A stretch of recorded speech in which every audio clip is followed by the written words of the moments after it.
Hello friends, நேற்று ஒரு ortho டாக்டரை மீட் பண்ணோம். ஆக்சுவலாக எனக்கு ஒரு 10 நாளாவே வலது கையில கட்டை விரல்ல கொஞ்சம் பெயின் இருந்துட்டே இருந்துச்சு.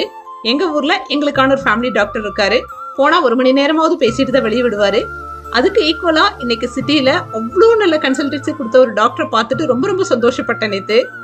நான் ஆக்சுவலா ஓப்பனா அந்த ரிவ்யூ அவர்கிட்ட அங்கேயே கொடுத்துட்டேன். ரொம்ப நாள் கழிச்சு ஒரு ப்ரொஃபஷனலா நான் மீட் பண்ண ஃபீலிங் இருக்கு சார்னு சொல்லிட்டு, பெயின் அப்படின்னு சொன்னதுமே எக்ஸ்ரே ஸ்கேன் அப்படின்னு எல்லாம் பயப்படுத்தாம பொறுமையா டயக்னைஸ் பண்ணி இது ஜஸ்ட் மசில் இஷ்யூ தான் சொல்லிட்டு ஒரே ஒரு டேப்லெட்டும் ஒரு ஜெல் அப்ளை பண்றதுக்கு மட்டும்தான் கொடுத்தாரு.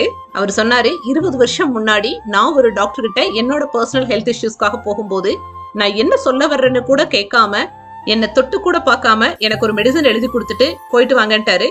இப்படி ஒரு டாக்டரா நான் இருந்துடக்கூடாது அப்படிங்கிற எண்ணம் அந்த நிமிஷம் எனக்கு தோணுச்சு. அதனாலேயே என் ப்ரொஃபஷனை நான் இப்படி ரசிக்க ஆரம்பிச்சிட்டேன்னு சொல்லிட்டு அந்த நிமிஷம் எனக்கு தோணுச்சு, ஒரு மனுஷனோட சின்ன வாழ்க்கை பாடம் எந்த அளவுக்கு அழகா ஒரு மனுஷனை செதுக்கி இருக்கு அப்படின்னு சொல்லிட்டு